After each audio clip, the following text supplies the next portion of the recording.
Hi guys, and welcome back to my vlog. If you're new here, welcome. I'm so glad you found us.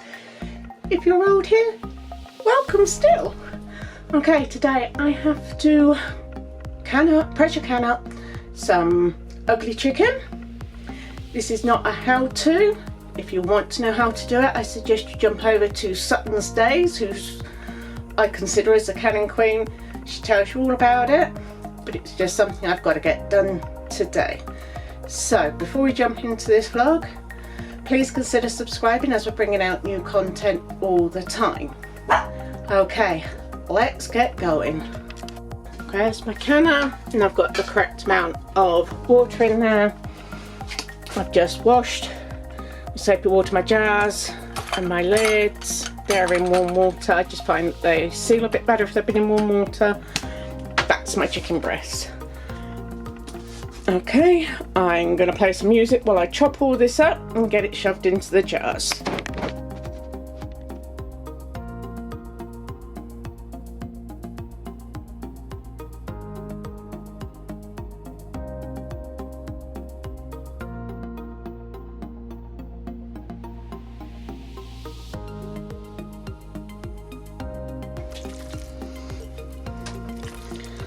And I shove the chicken down in there.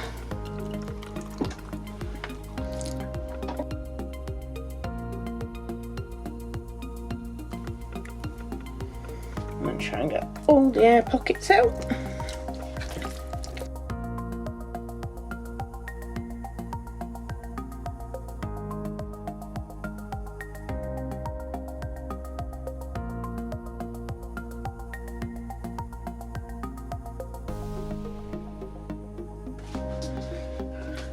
Smaller jar for that one.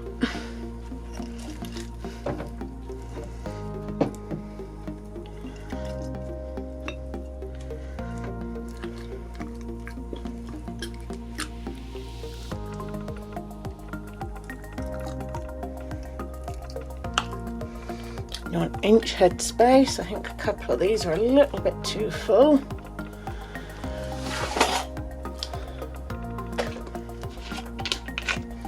Okay, I'm going to wipe the rims down with distilled vinegar.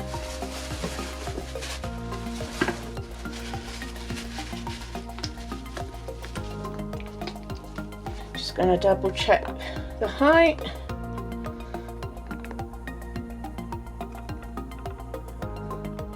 Yeah. Okay.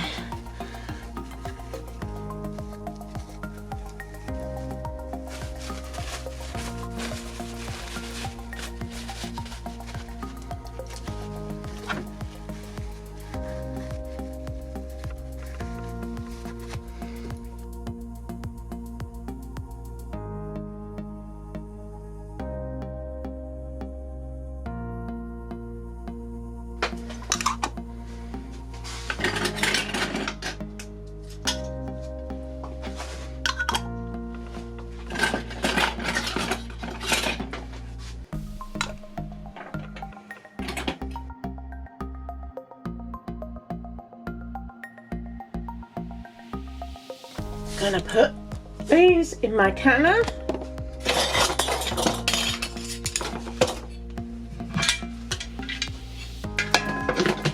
This is a Presto 23 quart canner from America. It's a cold canner, cold chicken.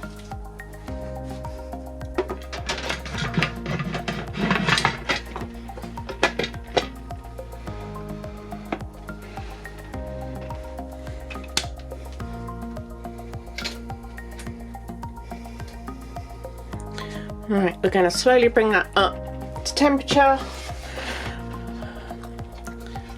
Once we see some steam coming out and it's a constant stream of steam, we then vent it for 10 minutes.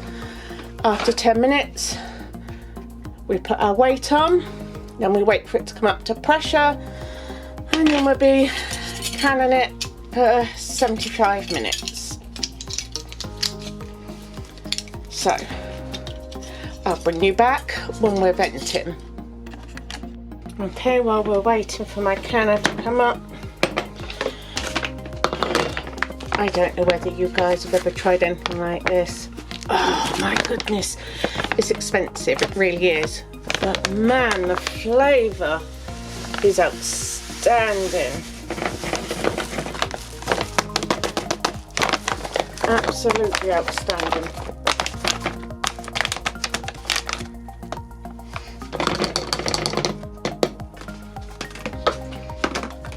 I'm gonna label this. And I always put the expiry date on as well, so I remember.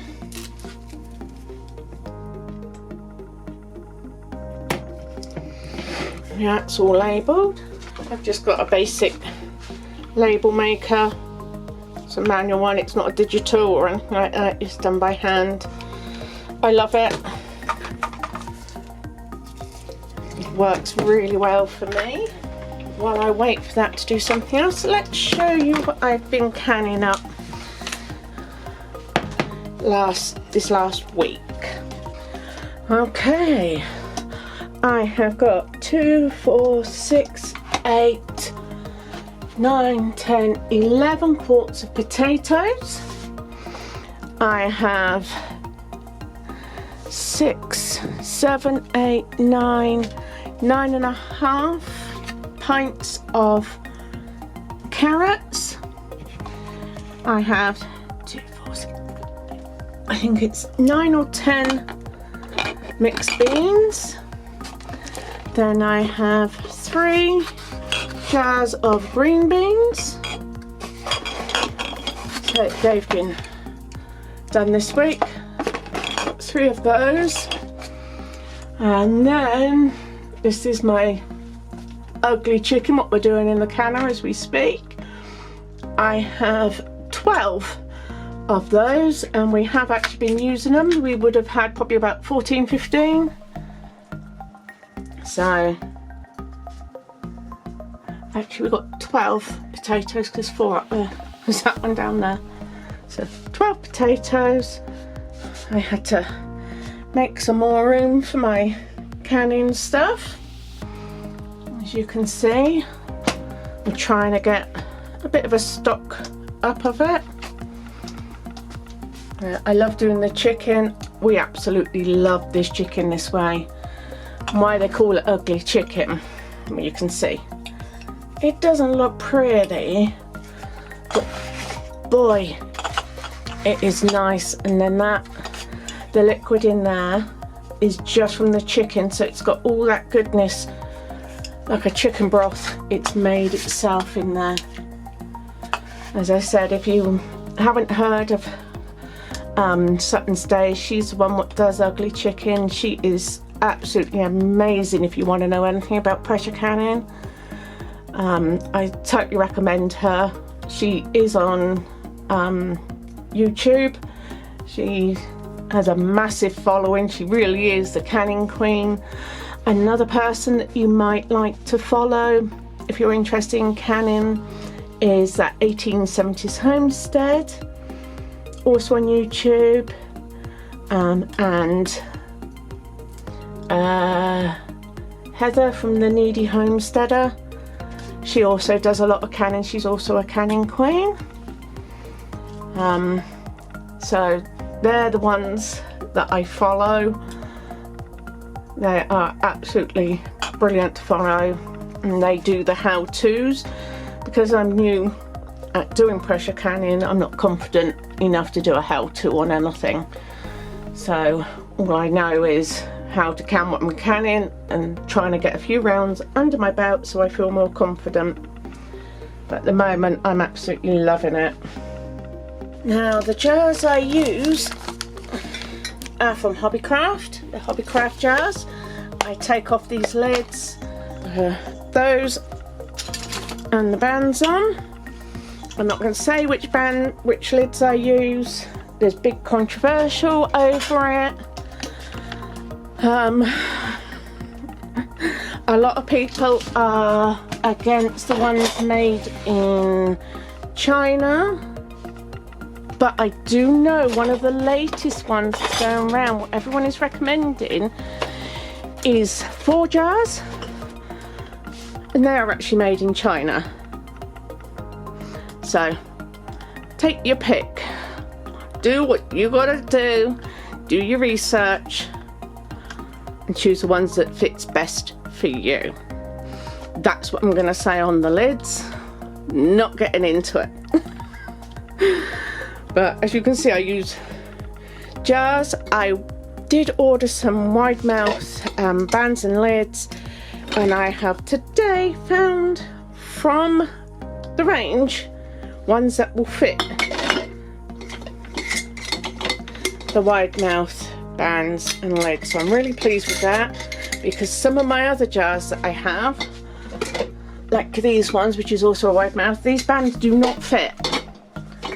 So I now know I can get them from the range. They're $1.99 for a quart size jar. That is fine by me. So I picked up 5 today just to try, and now kicking myself and wish I'd picked up 10 or 11, but it's okay, I'll go there again. It's not far from me. But if I find the regular mouth ones, I also use those as well. Wide mouth would be easier to obviously fill and empty out.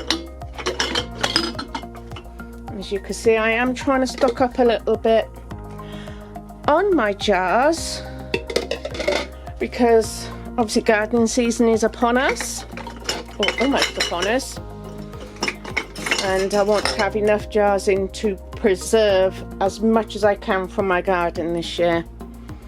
And I found this little cute one. It's actually got a button top as well, so I could actually in theory can that, but how dinky is that? It is so cute. But I tell you what, they're great for little child sized jams.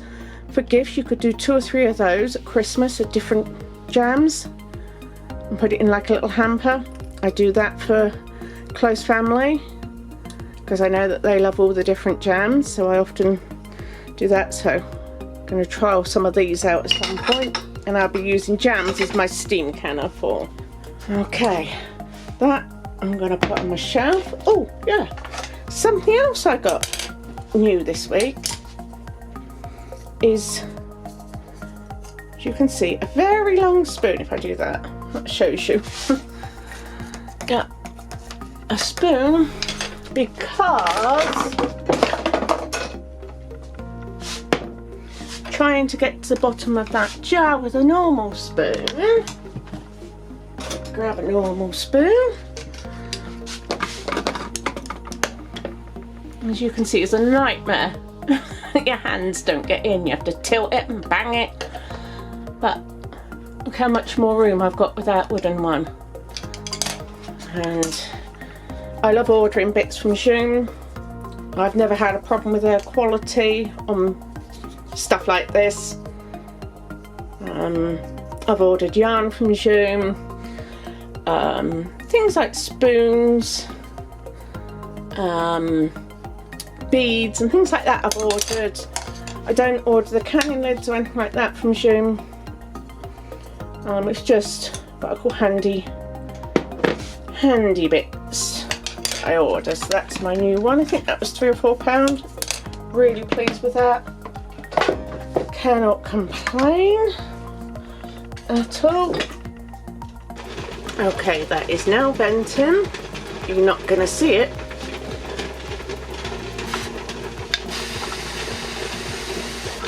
You can see that is actually a steady stream.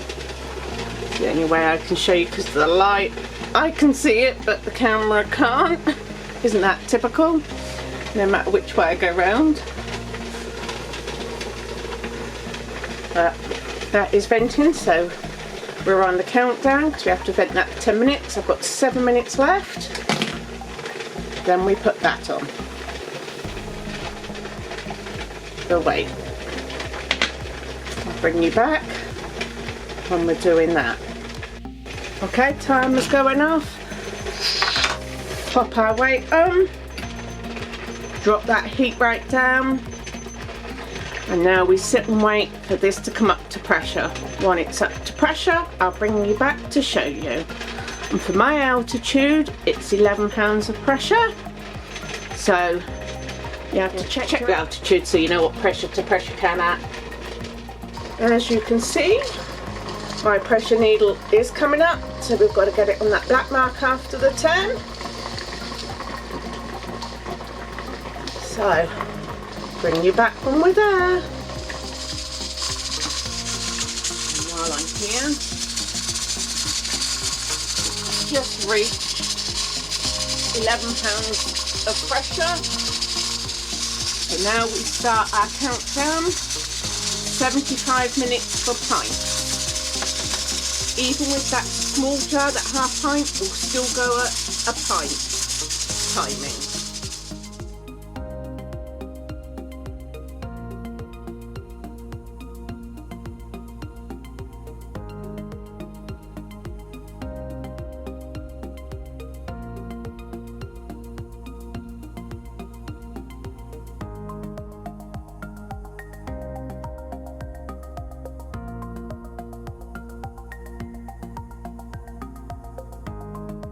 I turned off the heat, pulled it off the hot ring. If you had a gas one, you would just leave it.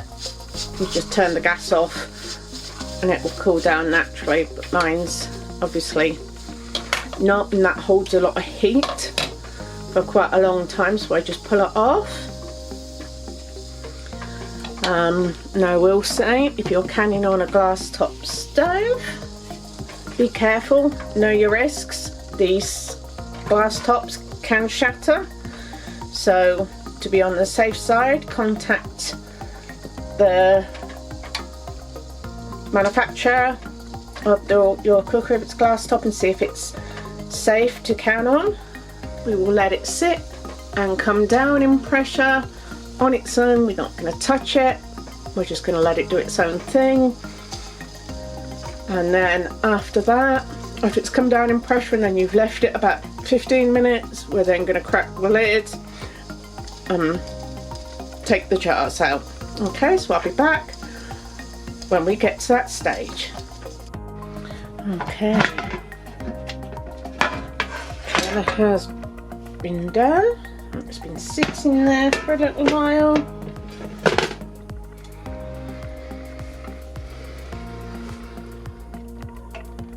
Now, let's get these.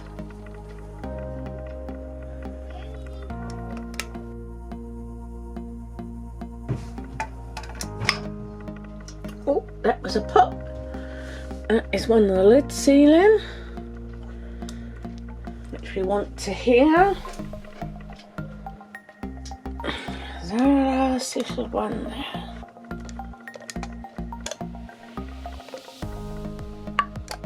Oh, there's the second one. Love that sound. We haven't had any siphoning. You can see those bubbling. They are bubbling hot. Well, they'll be left there until overnight, and in the morning I will just wash them off, dry them, label them, date them, and put them on my shelf, ready for another day. I love doing this, especially the way of the world is at the moment. You know, shortages here, shortages there.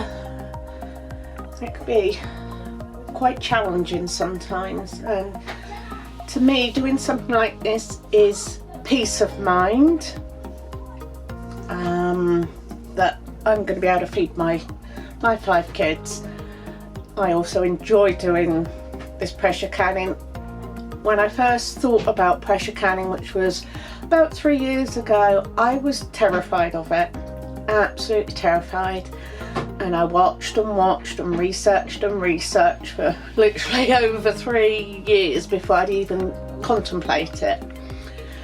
But I got the canner in and that was it. I have not looked back. I have been canning at least 3 to 5 times a week at the moment, and I am loving every single second of it. It's really satisfying. It's absolutely amazing. Right, if you like this video, please give it a big thumbs up, hit that subscribe button, ring that notification bell, that way you will not miss a video. So until next time all, bye!